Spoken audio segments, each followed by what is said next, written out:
So yesterday, we had the privilege, I guess you could say, of filling 22 statues. Yeah.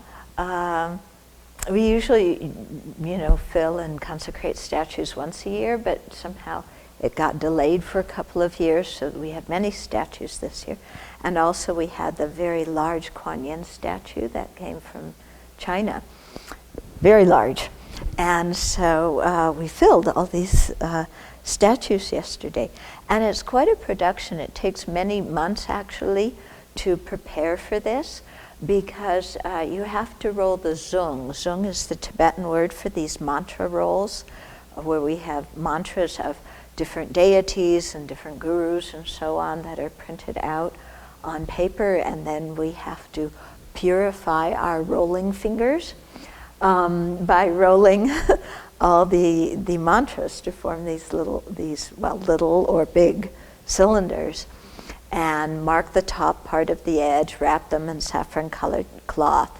And then a couple of days ago I mentioned I did the puja, to consecrate all these and invoke the Buddhas and Bodhisattvas into those. And then we collect all sorts of relic substances and blessed pills and different things. Also, you can put at the base of the statue practical items that people use, and grains and so on.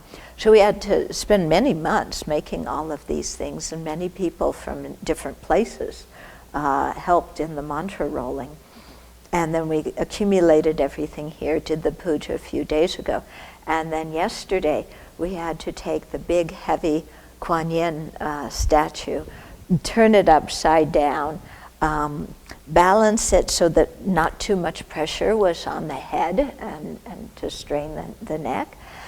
And then, luckily we had somebody here with long arms, because you have to reach down into the very bottom to put some of these mantra rolls. So we had first what's called a sokshing. It's like the life wood that's comparable to the central channel in our body, on which the dependent arising mantra is written. And so you have to put that, into the statue, and then put the mantras for the head, like way down there. First you put a pearl in for the nisha, and then you put the mantras for the head, and the mantras for the throat, the mantras for the heart, a lot of the name mantras of our spiritual mentors, and then mantras of various deities, and then sutra mantras and auspicious prayers, and you fill the whole thing up. So we started with the large Kuan Yin at 9 a.m. and we got done at 1. Yeah, so it took us 4 hours just to do the one large statue. Yeah, and then we had to put the glue the base on it. Yeah, so we had to make a brass base and glue that on. Before you do that, you put in circles with the various wealth deities and auspicious signs and the Vajra and so on, and put all those on, then glue the base on. The statue has to remain upside down for the what do you call it, the glue? But the epoxy to hold. And actually it was quite beautiful. After we glued it on, there were many people who had to stand there and put pressure on to hold the brass bottom onto it, and everybody was chanting Amani Pemi Hung. And then the rest of us started filling the other 21 statues. And so we had what wound up to be a whole virtuous production line of filling statues. Yeah, filling them in the main room and then bringing them out to the deck where there's more fresh air to put the epoxy on, and then people having to hold the bases for a half an hour each until the epoxy dried, and then leaving the statues overnight, and then this morning standing them upright and removing the cotton and so on that was put around the face. And then this morning we did the invocation to consecrate and, invite all the Buddhas and Bodhisattvas, all the wisdom beings, to dissolve into these, material representations. And then we did prostrations and offerings and some chanting in front of these 22 Buddhas. And it was quite beautiful and quite a production. I mean, it was really intense. Yesterday we were filling statues from 9 a.m. until 6 p.m. with hardly a break. Yeah, but it was intense, but in the inspiring way of intensity. Yeah, invigorating way of intensity. Although at the end, I must admit to being tired. Yeah, and I think everybody else was tired too. Yeah. So so then I wanted to invite some of the community members and the guests who were here at that time to share some of your experiences and your reflections about filling and consecrating the statues. So I was thinking early this morning actually about the experience yesterday, and I was thinking back to times in my life when a group of people were doing some project, or maybe family at home doing some project, and how that is so different from what we did yesterday. How even when there were difficulties, or because fitting the copper bases on were not correct, and many times Venerable Tarpa had to make a new one, and all these things came up that we weren't anticipating, but everyone had such a joyous mind when we were doing this, and it was so lovely to be involved in something where everybody is just pitching in and feeling so joyous about offering whatever they can to the whole process. And that happens a lot here at the Abbey when we do projects, and it's one of the most wonderful pieces, I think, of living here. Well, there are two things that struck me. First, as Venerable said, this has been quite a process. I would have to think that we've had more than, 100 people, 200 people from the very start, like over a year ago, when and in anticipation of the statues coming once Chenrezig Hall was built, that have rolled the mantra and made the incense and printed the mantras and purchased the statues, help us find the statues. I mean, the whole idea about a dependent arising. And when you live in community and you practice the Dharma, this whole teaching of the Buddha about dependent arising, this is one of the things that you can really see how that works, that these statues sort of get filled due to all these causes and conditions and all the situation, the people showing up. So there's something about connecting people to each other through these kinds of virtuous activities, and that they don't happen without sentient beings coming together and deciding and choosing and doing it harmoniously to make it happen.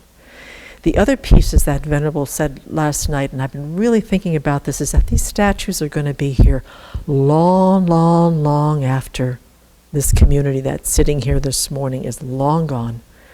And to think that by invoking the holy beings into the statues, which helps me because I happen to love visual forms, they're very helpful for me to sort of touch base with my own faith, my own level of devotion, my own understanding of the omniscient mind of the Buddha.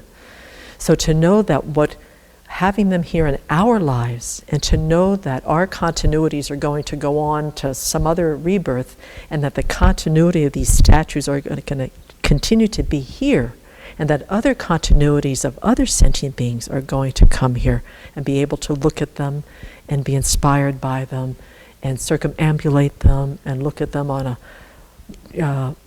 a snowy dark night with just the little bit of light showing on the statue, and just there's something very imbued about them by what we've done the past few days. So it's really kind of warmed my heart thinking that the omniscient mind of the Buddha, which dwells everywhere, has actually been invoked to dwell in these very physical symbols. I really appreciate that. That really inspires me.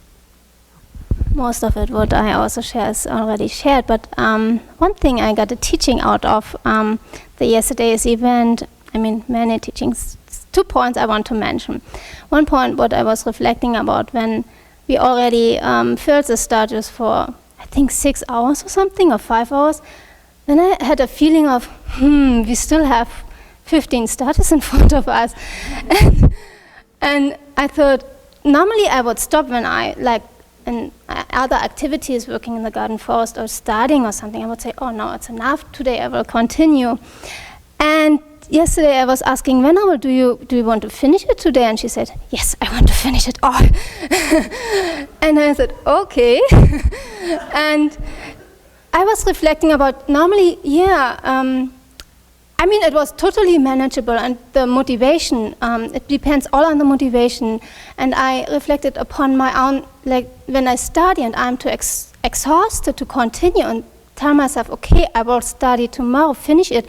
But then tomorrow might not appear because maybe I have another plan, or maybe I might get sick or whatever. So to use this kind of spirit you are into and the thread, and also you to accomplish the goal you had in your mind kind of from the beginning. And that made me really joyful, actually. So finishing it, it's like I remembered when I did retreats, 5-day sessions or 7-day sessions in my very early start of Buddhism. It was like I couldn't continue after 3 days. I thought I can't do it anymore, sitting 15 hours or what. But then going over your thought, your border, and continuing made me so joyful. I had extremely joy in my mind.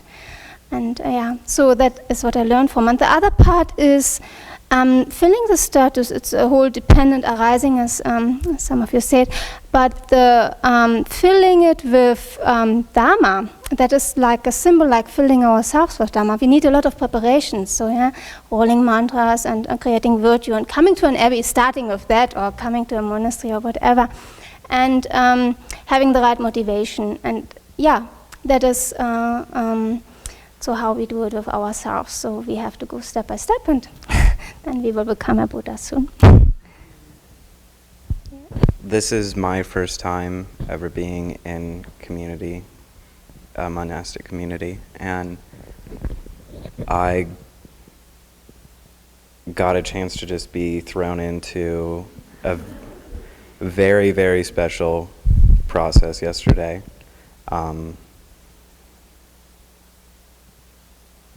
If you've never studied Buddhism, coming here would be a great place where they'll throw you in right away, and they welcome you, and they aren't judgmental when you don't really understand what you're saying. They teach very well, so give it a try. Come for a stay.